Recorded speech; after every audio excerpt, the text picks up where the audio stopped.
Low back is one of the most infamous areas that it gets strained all day long, and it's also one of the most talked about areas for injury, and it's probably one of the most neglected areas because it's not your show muscle, your aesthetic hypertrophy muscle. One of the most effective ways, and anybody can do this, and even if you're an elite athlete, you're still going to get fatigue out of this, you're still going to get workload out of it, is to simply come down prone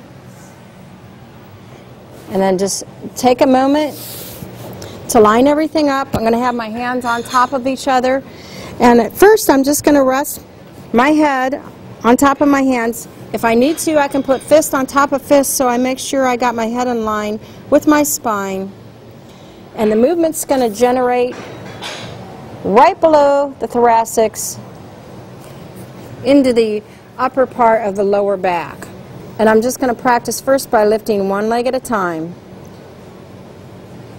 And I don't want you to think of arching. It's not how high you lift in low back extension, but I want you to think of a string pulling your head one direction and your foot the other. And you want to leave the foot in a nice neutral pattern. You don't want to flex, hyperflex, or point. You just want to leave the foot nice and relaxed so you focus that workload right through here. Now I can feel that one working already. Now if I want to get a little more advanced with it, I can add alternating opposite arm and leg. Now I got a little more of the erector spinae moving here,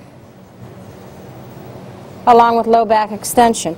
Again, I'm thinking about coming up and holding peak contraction just like you would any other type of muscle, not how far I can come up. That's flexibility. Right now we're working on strength, so we don't want to involve range of motion. Active range of motion, yes, but not overdoing it. Come up all fours and release back into child's pose or shell stretch. And there are many ways you can vary that up and make it more advanced, but that's a good basic start right there to get some strength into the low back muscles.